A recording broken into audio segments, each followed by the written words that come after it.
Well, good afternoon, everyone. I hope everyone is fine on this, what we like to call Terrific Tuesday. It's your girl Bella here with a very packed full hour. So let's get right into it. Everyone knows that Vice Chair Natalie Hall is no stranger. She's been coming on the Bella Biz Unplugged monthly. I don't need an introduction, but I want to go ahead and get right into it. We've got some amazing partners today. So without further ado, everyone, my Facebook family and my YouTube family, let's all welcome with a nice round of applause, Vice Chair Natalie Hall. Hey, Vice Chair Hall, how you doing today? Hey, how are you? Thank you so much for having me on the show again to bring to you some awesome people who work in the community and provide some of the greatest services and programs that you could ever imagine in Fulton County.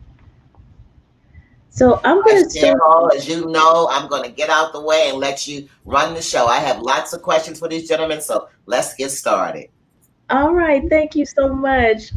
I'm going to start with introducing the Vice President of Strategy from the City of Refuge, Scott Steiner.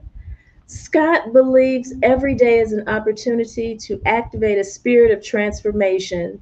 Scott comes from the City of Refuge through the business, high technology world where he brings 30 plus years of strategy, marketing, and sales impact to the social impact sector.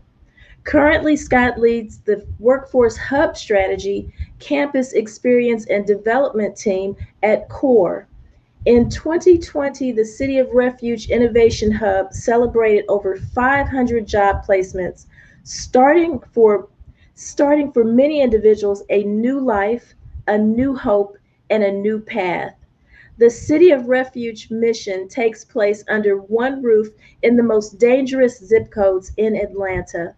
This need is great, but when like minded community members, organizations, and volunteers partner together, we can see amazing things happen.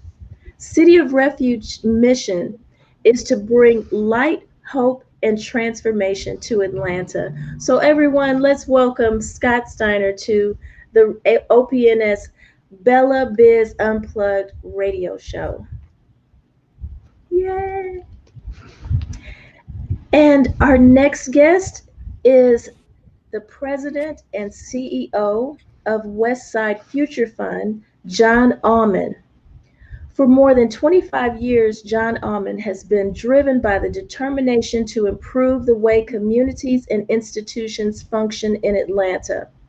From his early days working in Washington, D.C., to his positions with private, governmental, and organizational entities in the Atlanta area, including his 8 years as an elected school board official in Decatur. He has focused his energy on solving the big problems whose resolutions can ultimately change Atlanta's trajectory. He has worked primarily behind the scenes, bringing together diverse stakeholders and managing initiatives through to fruition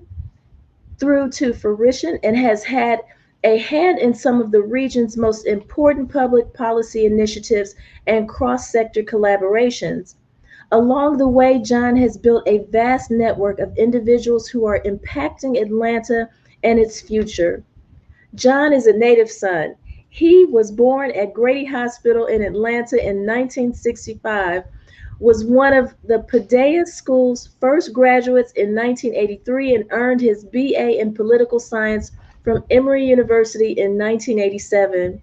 After having moved to Washington, D.C., and worked for Representative Pat Williams of Montana and then Congressman Ben Jones of Georgia, he entered Yale School of Public Private Management in 1991 and graduated with 7 letters of recognition in 1993. Within months after returning to Atlanta, John was hired by the Atlanta Committee for the Olympic Games as the program coordinator of government relations. He was soon promoted to manager of federal and state government relations, where he worked with officials from 4 federal government offices, including the White House. Following the 1996 Olympic Games, John worked at Eddington and Wade, a public affairs firm, and then Georgia's Department of Industry, Trade, and Tourism, GDITT, now the Department of Economic Development, where he led and managed strategic planning teams. From there, he moved into GDITT's newly created position of Deputy Commissioner of Strategic Planning and Research. And in 2000, John was hired by the Metro Atlanta Chamber to serve as its Senior Vice President of Community Development. There, he oversaw the Chamber's initiatives regarding transportation, education, arts and culture, the environment, and legislative affairs. And in 2003, John bought the majority interest in a local public affairs firm, and in 2006, he established Almond Incorporated. While in private practice in 2004, John began his engagement as the outsourced executive director of the Atlanta Committee for Progress, ACP, a group of top CEOs and university presidents that advises and supports the mayor on priorities critical to Atlanta's economic vitality. While with ACP, he's heavily involved in launching the Atlanta Beltline, the acquisition of the Martin Luther King Jr. Personal Collection, the 2015 Renew Atlanta Bond Program, and ACP's Westside Development Redevelopment Task Force that led to the launch of the Westside Future Fund. John is currently the president and CEO of the Westside Future Fund and has been an elected public servant. He won his race for the City Schools of Decatur Board of Education in 2003 and was reelected in 2007 without opposition and served until 2011. John John's unwavering commitment to Atlanta and deep knowledge of specific areas such as education, economic development, infrastructure, and local fiscal policy make him a unique presence in Atlanta's changing landscape. He is honored to serve the board of Westside Future Fund as its president and CEO. John Almond, welcome to the show. Thank you. I feel bad. I got the short version to you. That's okay. Your background is awesome. And it just gives us insight into who you are and how you are and the tremendous work that you have done across Atlanta and even in Decatur. So we're glad to hear about your background. Thank you. So let's get right to the questions. And I'm sorry, I've got sirens in the background. Well, that's a great way to start it off. So, Scott, tell us more about the City of Refuge. Yeah, well, again, first of all, thank you so much for having us, Vice Chair Hall. It's an honor to connect with you and the team tonight. So, yeah, a little background on City of Refuge. You know, it's interesting because people will come up to me and go, "Oh, I know about City of Refuge," and I'm like, "Really? Well, share with me about City of Refuge." And they're like, "Oh, you guys are a shelter about a mile and a half from the stadium." And I'll be like, "Oh, have you ever been out to our campus?" And they'll go, "No, but I've read a lot about you." I'm like, "Well, come hang out with us," right? And so then they come, and then they look at me with a different look, and they say, "Oh my gosh, you're not a shelter, right? If you are a shelter, it's a shelter with a game plan." And what they're really saying is, "Wow, all under one roof, community potentially or an individual coming to us in moments of crisis." And taking that next step with them. So we sit on 5 acres under roof. This year we'll celebrate 24 years of having an impact in the community. But there's 4 key areas that we do passionately and we continue to innovate around. One is housing, and that's where people will kind of put us in that box of a shelter in that interim housing component. At any given night, close to over 100 ladies with children will call City of Refuge home on a journey that's anywhere from 6 months to about a year and a half. Then we have our youth development. So truly, from diapers to diplomas, to high school diplomas, we impact that on our campus. And then health and wellness, just on our campus, we have anywhere from Mercy Care to, feeding meals. Last year we fed almost 365 individuals, either a combination on our campus or in the community. And then the big component is our job training center. And I often joke with some of my dear friends that I said, "You got to come out and see us. We're Google, but cooler." And they're like, "There's no way." And then they come out and they see our job training center and they're like, you're right. This is really, really cool. And how do I hang out and be part of this journey? So that's and everybody I meet, I'm like, you just got to come see it. Because you can read about it, you can look at videos, but to be on a campus, it's contagious. And it was amazing today. I ran into a lady, first time that she's been on our campus. She was volunteering, and she said, "Scott, I'm coming back." Her name was Stephanie, and I said, "What's going to bring you back?" She goes, "I get involved in a lot of community, but it feels just, come in, make a little bit of impact." But she says, "I just can feel it here that that moment of going from surviving to thrive, and that she wanted to come back and be a key party in a mentoring with our job training center." And that's what I always say. It's really contagious getting on our campus and being part of the journey, right? So that's a little bit about City of Refuge.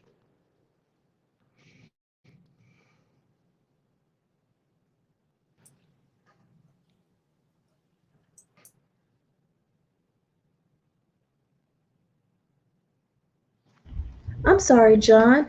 Um, I was trying to ask you to tell us about Westside Future Fund.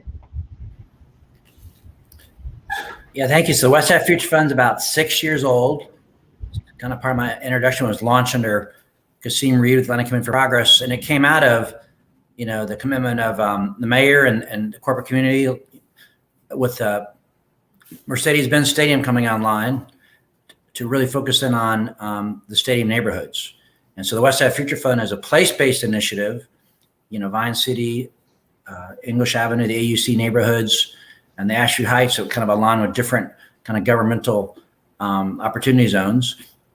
And really, and I actually am doing this show today. I moved into Vine City in 2019, so I'm actually on Sunset Avenue because I want to be kind of the same historic street that Dr. King and Coretta called home. But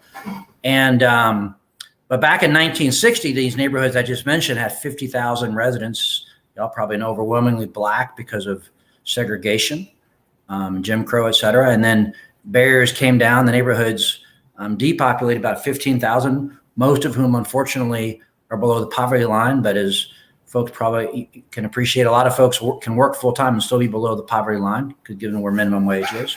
And so really the end game of the Westside Future Fund is to restore, economic mobility to these, incredibly historic neighborhoods. And what I've really come to appreciate as part of the work too is, incredible leaders have come out of these neighborhoods, out of the AUC schools that have, fought for justice, fought for not only on behalf of Atlanta but the country and the world. And so part of it is how do we deliver something that helps honor the history of these neighborhoods. Yes. And so, can you tell me about the work your organization does and its 4 impact strategies, John? Yes. So it's a big area that we're focused on about 2 square miles. And so when we started the work, we said, what are the things that have been proven to deliver economic mobility, been proven to deliver higher quality lives? And the 4 impact strategies are public safety and security, mixed income communities, cradle to career education, and health and wellness. And we took a lot of learnings out of all the great work that Purpose Built has done. They start over in Eastlake, took that model across the country. But in each of those impact areas, there's lots of different organizations that are doing great work that we just want to kind of amplify and support. So that so you take City of Refuge. They heard Scott talk about some of their programs. They help on cradle to career. They both have education on campus, as well as what Scott leads is all their great job training efforts.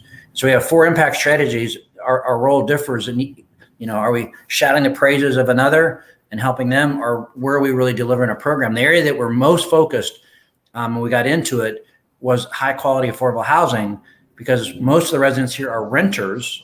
They're low wage and they're renting for private investors. And as more jobs come into the urban core, prices going up.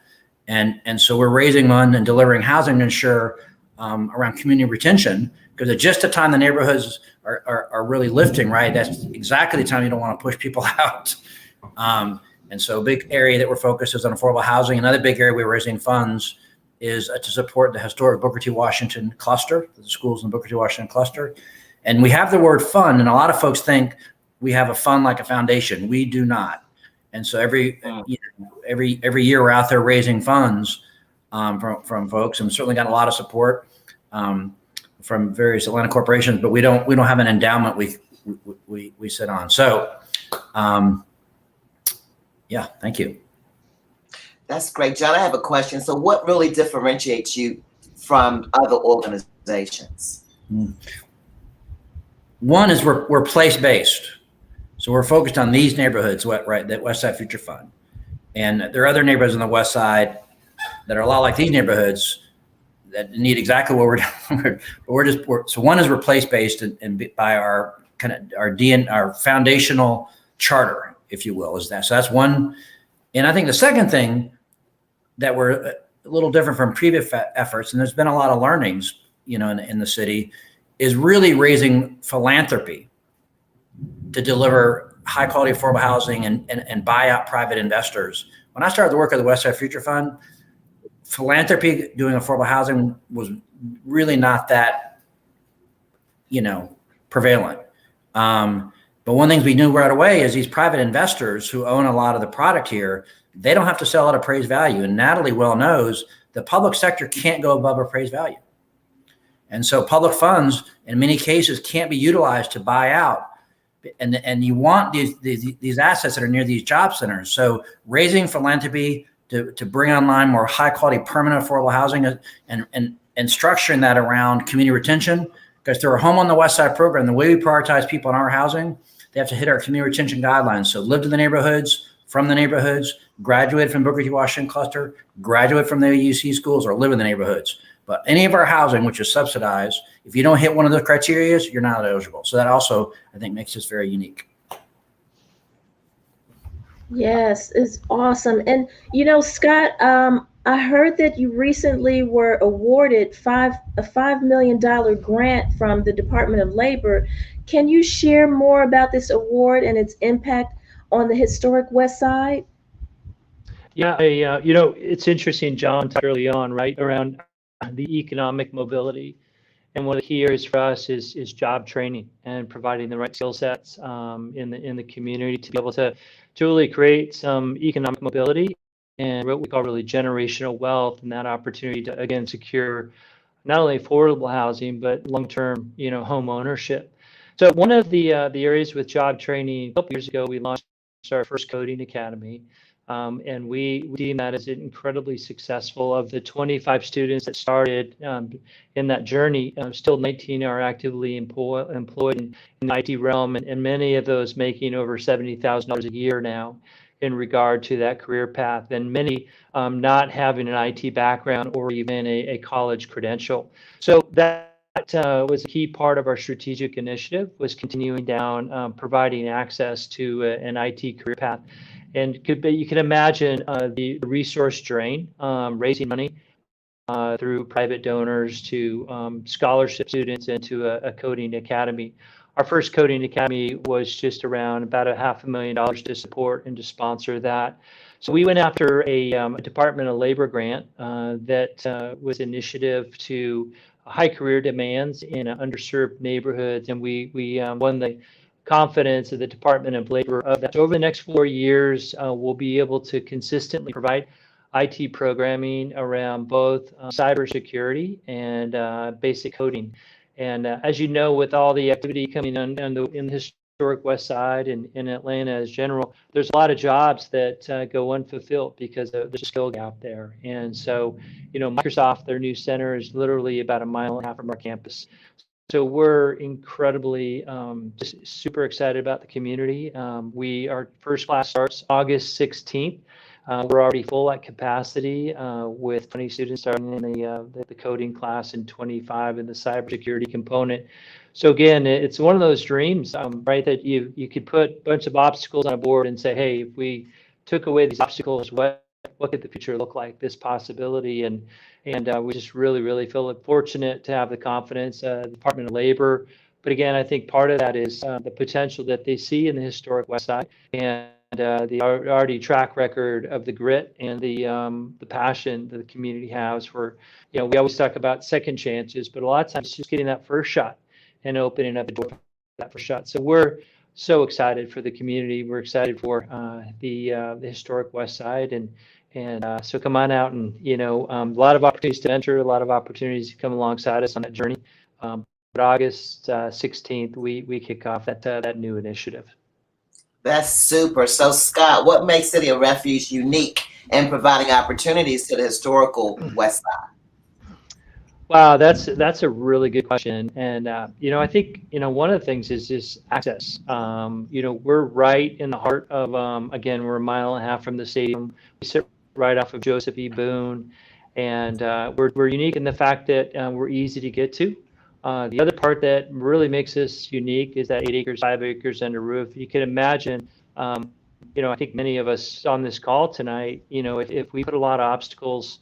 Day one's fine, day two's fine, but day three we're gonna run out of juice a little bit. So, if you're on a journey and I say, hey, you come here for job training, you go over here to meet with your coach, your case manager, you go over here to drop your kids off, and those are all MARTA bus stops side. I think I share Hall was commenting on the call. Hey, you hear a lot of thunder and lightning behind us. Well, if I told you had to go stand in front of a MARTA stop for a half hour as storm's coming, you're probably gonna find a way not to go to class that day. So the fact that it's all under one roof, one-stop shop, and that ability to not only childcare on the same campus, but job training, you're meeting with your case manager, meeting with your coach, and employment potentials. That really makes us unique. So I would say access and just being in a really unique, again, a safe, clean environment that all under one roof creates a really unique advantage for City of Refuge to be able to provide pathways of hope, pathways of opportunity to the community. That is awesome, Scott. I remember visiting the City of Refuge and just seeing how you house women and children who are experiencing homelessness. And so that leads me to my next question. I hear people talk about collective impact, but can you share more about collective impact and why do you think it's essential in your model? Uh-oh, there's Yeah, the that's there's some Thor thunder. Yep. So the collective impact approach is really part of the fundamental fabric early on, right? So 24 years ago, when Bruce Deal and the mission started in regard to provide opportunities for life transformation. What you realize quickly is that you can't do it all by yourself, right? And we serve at our healthiest, is that we're not the hero in the story, we're a guide, right? And when we take that guide mentality, it opens the door for amazing partnerships. So you walk the campus, although you're walking on the City Refuge campus, it's quickly realized it's partners coming together, shoulder to shoulder, passionately. As you see that with the Mercy Cares, as far as the clinic on campus, as you see Bright Futures, which is our high school on campus, and as John used to be on our campus with again the Westside Future Fund team, it's people coming together that are like-minded, passionate, shoulder to shoulder, and it's amazing the ideas get created when you come together as a community. We pick a word for the year individually, and then for our campus. And this year's word is together, and it really embodies our strategic initiative and what City Refuge is all about. Because when you look at the four areas, when you start to break out anywhere from housing to youth development, health and wellness, and job training, to try to do that all on your own, one, it's lonely, but two, it's amazing. What the saying is, if you want to go fast, go by yourself. If you want to go far, go together. And our model is all built around truly a collective impact story. Not only partners that are providing programming, but the community, volunteers, donors, us all coming together, again, with a shared vision to find pathways of opportunity and take from, a moment of survival to really thriving in life transformation. So again, that term probably didn't exist 24 years ago, collective impact. In the for-profit world, or for the, we used to talk to us about collaboration, but again, it's individuals coming together and creatively coming up with solutions to create pathways of opportunity. That is really great. So, Scott, we have a question from our audience. Is the child care provided by a state licensed provider?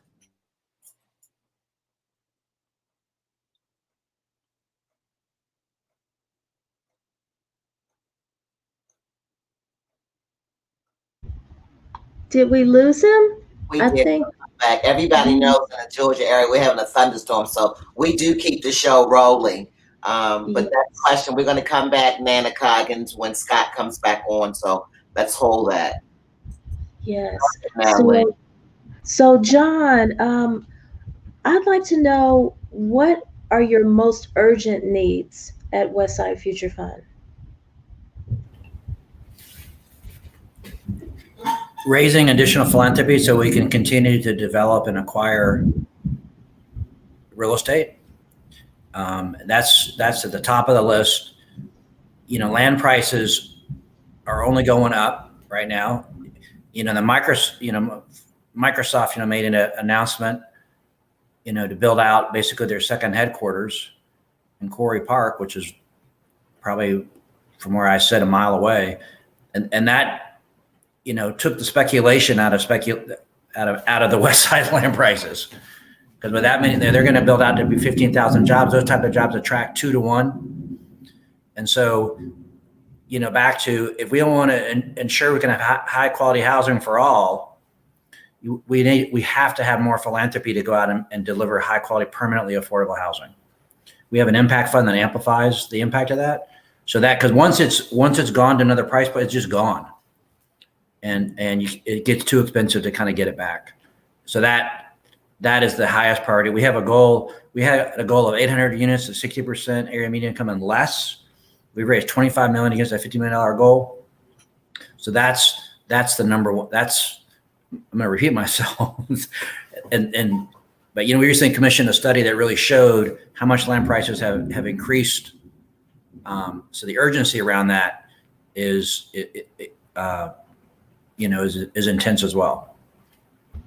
Well, I have a question on that. Do you think, I've noticed the rise in the prices of homes and rent in Atlanta, and especially on the West Side. I remember just in 2016, you could purchase a dilapidated home for about $35,000. Now that same dilapidated home would cost you upwards of $200,000 with no renovations whatsoever, boards still on the windows and everything. Do you think that these prices are going to top off or bottom out at some point? They're going to keep on going. For a while, yeah. I mean, you look at, a little piece of land in Morningside as an example. Because when I came of age, I'll run by with you. My friends are in Morningside. It didn't look like today. So I don't know. I would be interested to go back. You look at the land price way back then, but now, like, a little piece, not even a full acre, right? A little piece of an acre is $1 million. And why is that? Right? Because everyone wants to be in Morningside. You go to the you're probably near where you work, right? And then you're near a fabulous green space. You're in the cluster everyone wants to be in, the Grady cluster. So is anyone talking about doing affordable housing in Morningside now? No.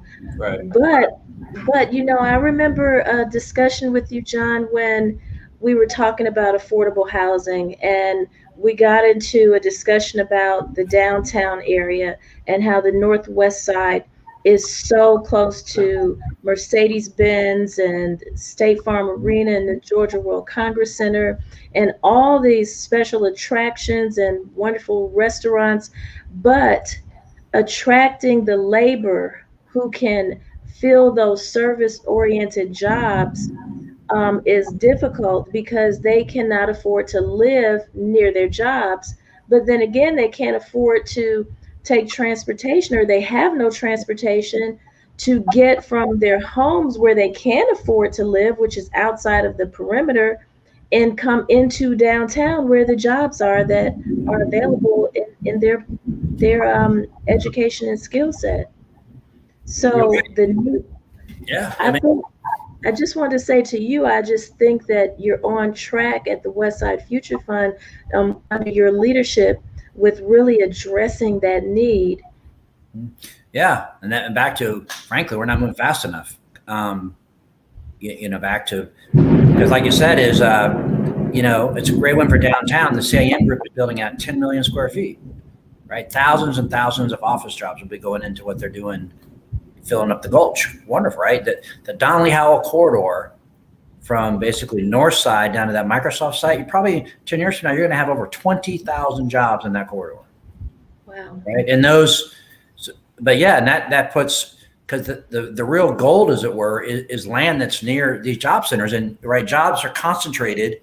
And what's a lot of injustice, back to your point, is that people at the top of the wage scale can afford to live close to where they work. Everyone else is like, not so much. But we still need the people who work in the restaurants, who are waiters and our bartenders. We still need the people who work at the stadiums. And, you know, take the nurses at Grady Hospital, right? Take the teachers in the Booker T. Washington cluster. I mean, you back to just the jobs that are paying what people consider good wages, 50, 60, that the land gets to a point that's not even. So, yeah, I mean, knowing what I know now that I didn't really understand when I started the Westside Future Fund, that you can't get more land near job centers.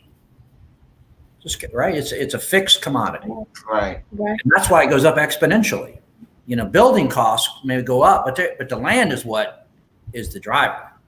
You can go up higher on the land, right? You can do more density on the land that people will allow, but you can't. That's just it.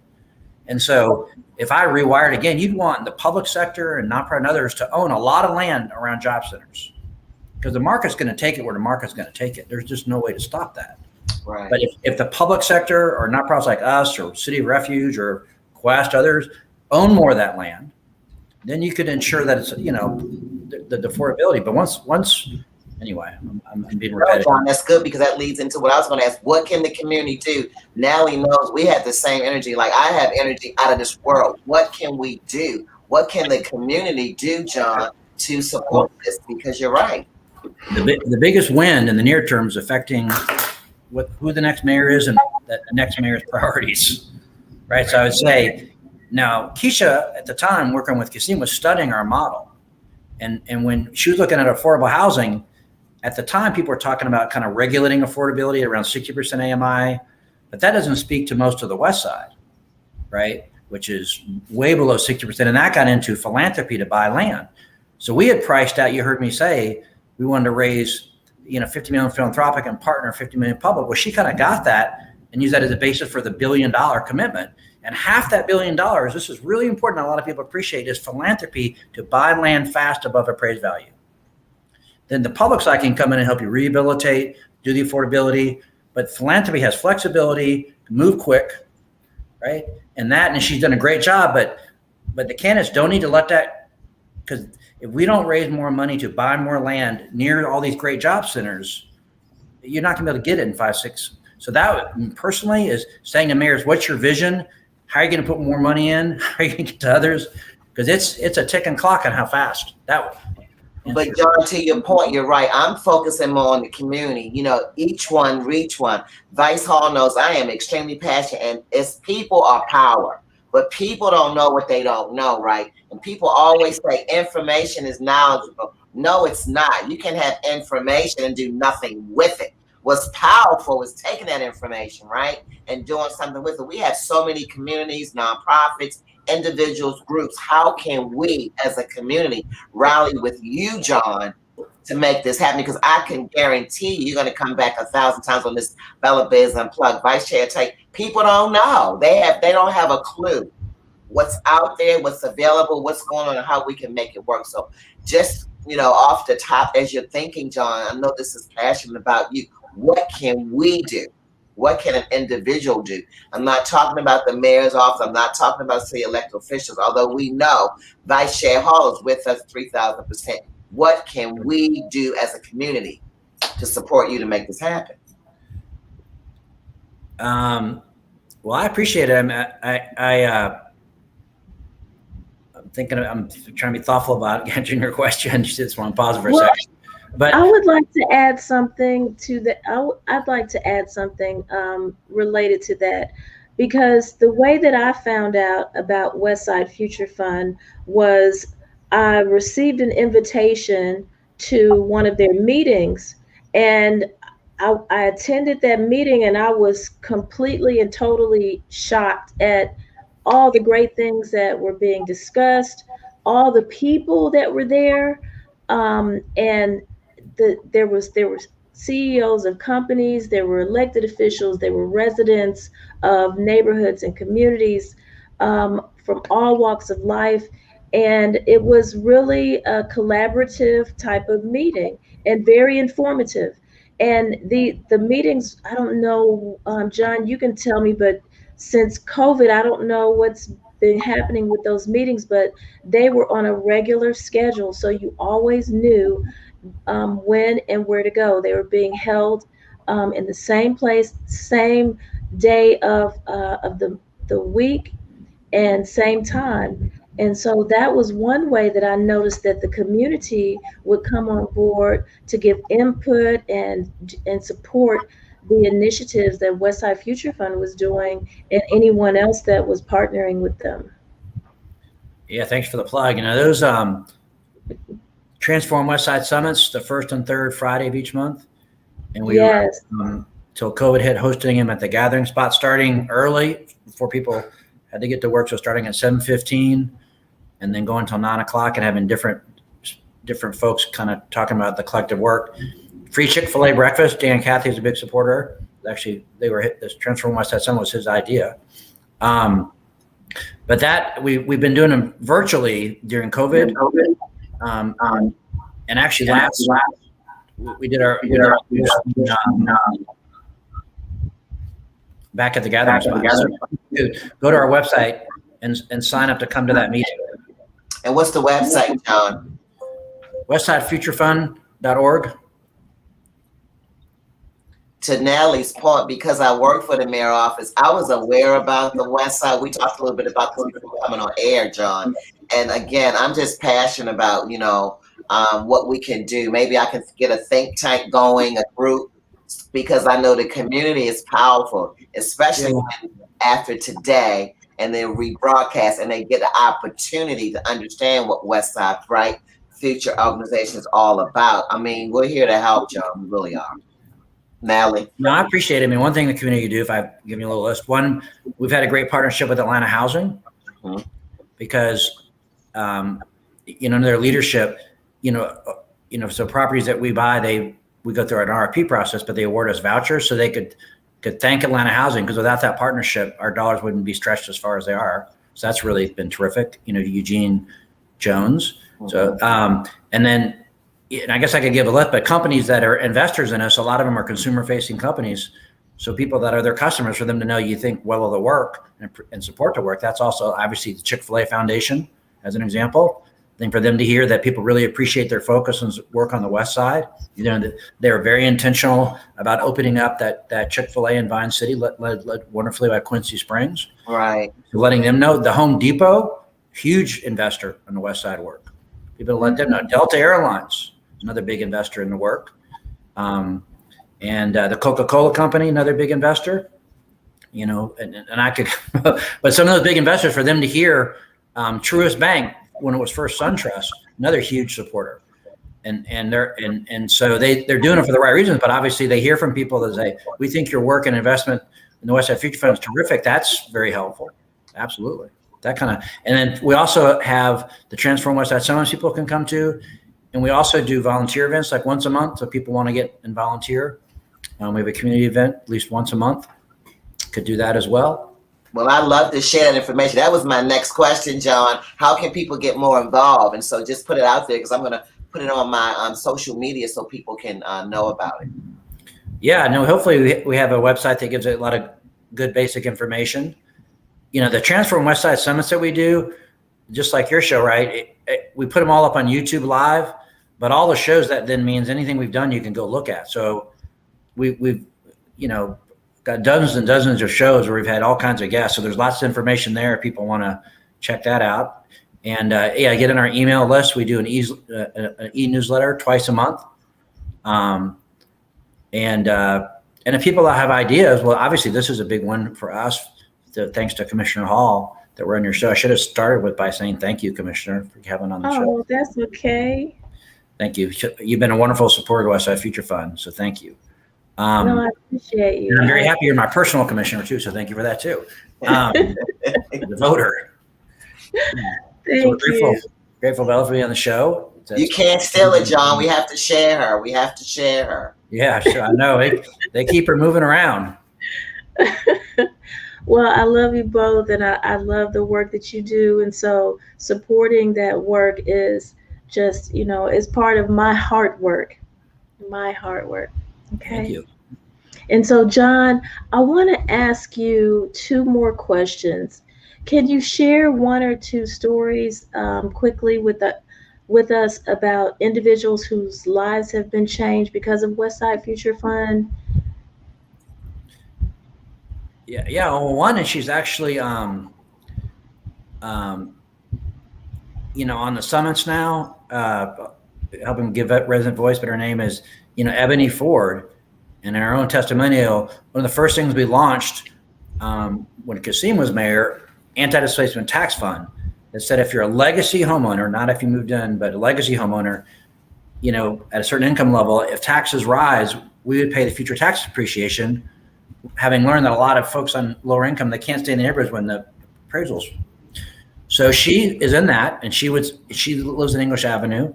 And she would say, and she has some judges, that without the anti-displacement tax fund, she couldn't stay in her home in English Avenue. She very much wants to stay in her home. She loves living downtown. Her son goes to the Hollis Innovation Academy, and she's also on the governance team. So she's gotten very involved in us. So she would say she couldn't have stayed without that support. So there's an example. And another, one is more of a personal one. I first started the work, met a gentleman and learned he had just gotten out of prison after having served for 35 years. He'd been in there for life for an armed robbery. He didn't hurt anybody, but it was the 2 strikes and you're out. So he just gotten out. He was in his mid 60s, and long story short, we're able to, get him housing. He worked for us for a time, but one of our multifamily units we own in English Avenue, he now lives in with his wife, I guess. They've actually just recently had a baby. So he would say, without the support of the Westside, back to trying to think of, don't want to put people's words in people's mouths, but he would say we've made a big difference. Those are great stories. And so how did Westside Future Fund's office end up on the campus at City of Refuge? Because you guys, I'm sorry, Scott, we tried to call him to see if everything was okay, but it's probably the storm, so he hasn't rejoined us. But both of your organizations are housed together in the same place. How did that happen? Yeah, no, thank you. So so Dan, Kathy, and the Chick-fil-A Foundation, or Rodney Bullard and others, but so Dan was originally he got into helping City of Refuge, appreciating their kind of holistic model to help on homelessness. So he was so when the Westside Future Fund was launched, and again, Dan, was a big supporter, and because of, he kind of married up, and thanks to, obviously it was his decision, but, Bruce Deal offered, because Westside Future Fund didn't have any office space. So Bruce offered up, space at City of Refuge for the Westside Future Fund, which, back then was, just getting going. So, thanks to, Bruce Deal, who's got a very, because when we were there, office there, we never were charged for utilities or anything. So it was totally free. But I think, thanks to Bruce Deal, and I think thanks to kind of an initial, introduction and connectivity, thanks to Dan, Kathy, and the Chick-fil-A Foundation. Rodney Bullard been a big part of that. That's awesome. And Linda, if you have an opportunity to go there, it is an awesome sight to see. That I call it a campus because there's so much in that one area of warehouses. They've turned it into what I would call a model for providing wraparound services in one central location. And then across the street, they have literally built some affordable apartments. Well, believe it or not, I went 100 times, but John doesn't know it yet. I'm putting you on blast, and myself, John. Scott probably might not can get back because of the transmission. John, I want a special tour because the whole time I worked for the Bears office, I promise you, for 5 years, I was trying to get there and never did. But because of tonight's broadcast and my commitment with Vice Chair Hall, I just feel like I know something else I can contribute. So, John, let's do a tour. I would love to see it. And what I'm hearing before we wrap up, because I want to give Vice Chair Hall the last 10 minutes to talk about updates for Fulton County. John, I'm going to commend you in public. I appreciate you, Vice Chair Hall. We know that this model is awesome. Like people are saying that they're flooding in now. The model is awesome. We know it works. It's not broken. But my commitment to you in front of Vice Hall is to lobby up with our network, with our community, with our people, and help funding with the philanthropy and just, boots to the ground, right? We need the community. We need hands to till the ground. So I'm going to thank you publicly for all that you are doing, that you've done and will continue to do. Because this is they're pouring now. Everyone is just saying the people don't know what they don't know. John and Vice Chair, nobody knew about it. Yes. Yeah. No, we appreciate it, and I told you I bought on the Sunset to be in the same street, last street that Dr. King called home. He inquired about 1965, 234 Sunset. And when Bernice told the story, she said Dr. King and his, they could have led to a more affluent Black neighborhood further west. But he bought in Vine City to make a point about the slum conditions. So I think a lot about that because it's like, what would he be saying today? But, I also think too is as we think about it, because the other thing we'd love to have people, I should have said this, we'd love to have people come in and buy homes and live in the neighborhood. And here's why. So for me, because one thing that Dr. King said, he talked about love and the different kinds of love, spiritual love, agape love, friendship love, romantic love, right? And he preached, not only preaches why he's such a role model for me, but he modeled that love, right? In the face of brutality, ultimately his assassination. And you never heard him, even when they secretly taped him going on a riff about white people, which always amazed me, right? Never. I mean, I lose my temper over stupid stuff if they were secretly taping me. So that compare, which really shows you that was a true thing in his heart to me. That's what that shows to me. But one thing he said was, on the different kinds of love, he said, that means I got to love everyone, including like Bull Connor. It doesn't mean I like him as a friend, but I have to love him. One thing I've thought about is, well, if he was down the street, he's going to say he loves everyone. But then you say, what's what I say? Well, how would he like me? Right. Like, what would I do that he would say, you know what? That's my friend. And so that's the kind of people we want moving in the neighborhood that want to live those values. So John, I thank you. Before Vice Chair, she's going to take some time because it's important for updates. Let me say this publicly. I applaud you.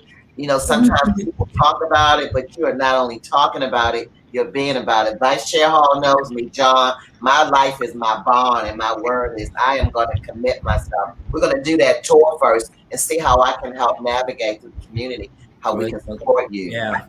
Well, grateful to you, and thank you to all your listeners for learning about the work. So thank you. And thanks again to such a great leader on our Fulton County Commission, Natalie Hall. We share her, remember that? So Commissioner Hall, we got to get y'all here right at 7. I want you to take your time. Well, I know y'all got a special relationship. You get the same color glasses on, so I'm clearly. Yeah, we got the memo. Right. And you know what, John? It's all about love. That's right. All about love. That's right. Thank you. All right. Well, Bob, so I'm signing off now. All right. Thank you. All right. Have a blessed evening. All right. You too. Bye-bye. Bye. So I want to wrap the show up by giving some information to our Fulton County residents that may be important to their lives. For the property owners in Fulton County, you may have received what looks like a bill concerning your property assessment. It is not a bill. It's the Fulton County Board of Assessors 2021 assessment notices to all Fulton County property owners. Property owners can also access the notice regarding their properties at fultonassessor.org.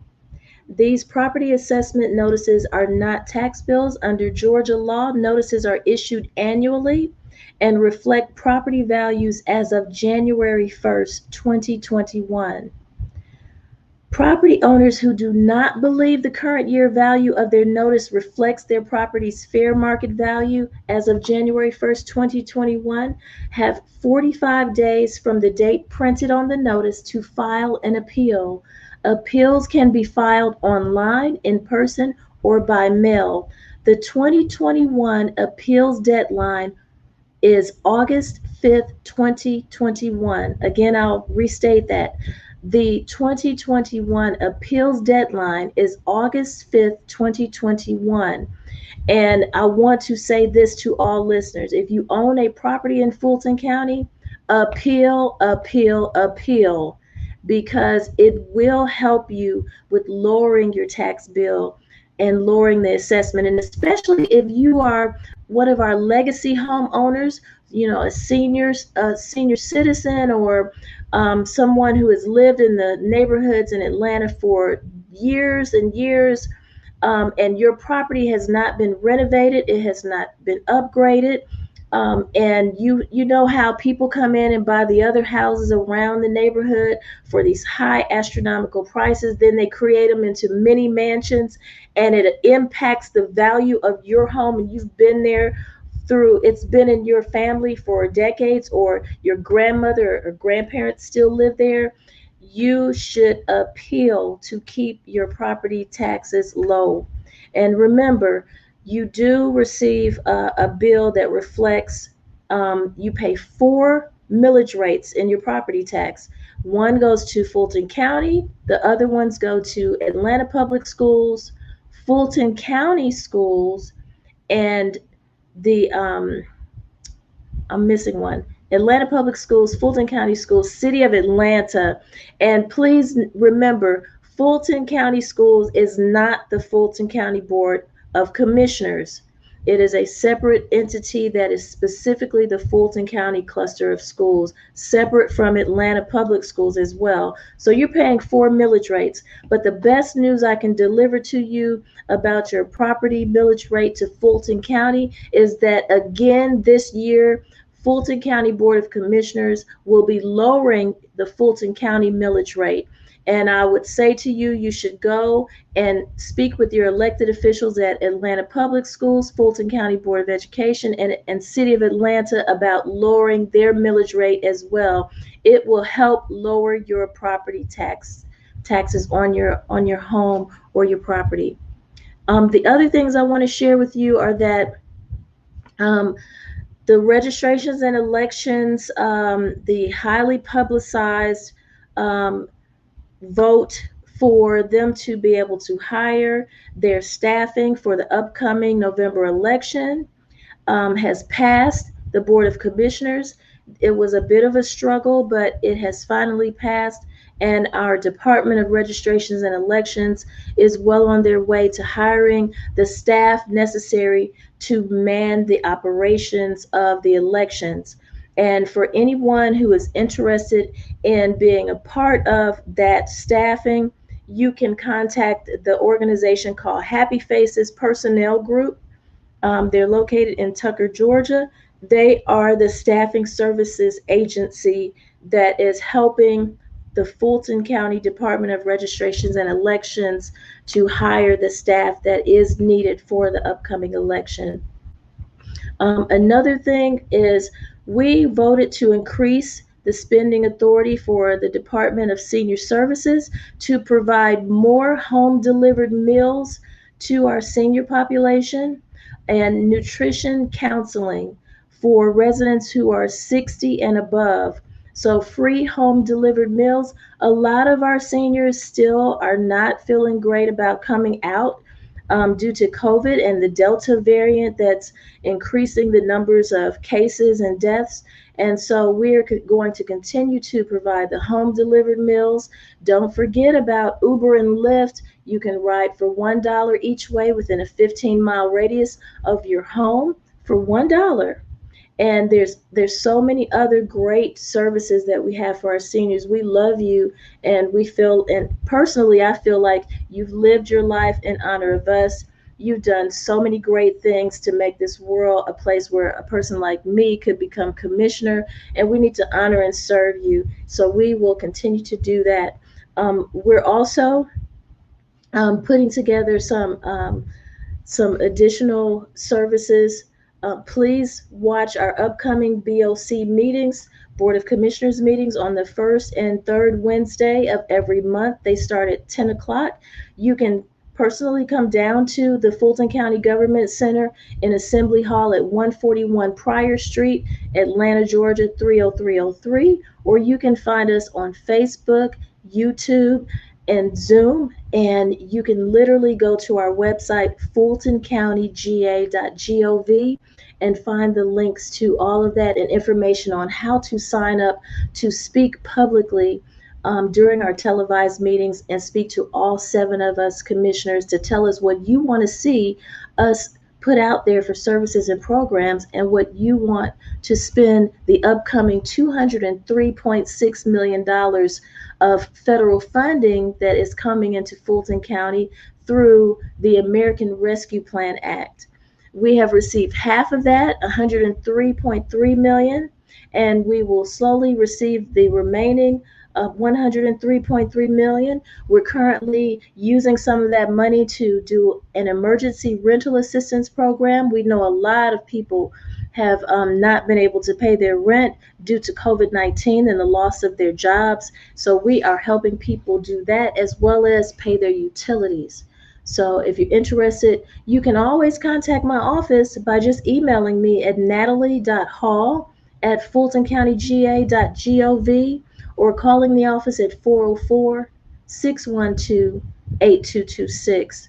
And please remember to leave a voicemail message, because that voicemail will actually turn into an email that my team and I will receive on our county phones, and that will allow us to be responsive. Linda, it has been a pleasure as always. Listen, Vice Chair, it's just happy. Everyone knows to see you month after month after month. We know you've got to dash, because a woman's work, especially Commissioner Hall, is never done. She's got to dash out here right at 7, guys. So, Commissioner, thank you so much. I will have Scott and John back to talk more about their prospective organization. So, thank you so much, Natalie Hall. Thank you, Facebook family. Thank you, YouTube family. We are going to leave you with these words. When you know something, do something. When you hear something, do something. And as our beloved John Lewis, who had a birthday a year ago, said, make sure you get into trouble. What kind of trouble, Vice Chair Hall? Good trouble. Thank you all so very much. Have a great evening. And until we meet again, it's Bella Biz, taking care of, as we like to say, biz. So for now, good night, everyone.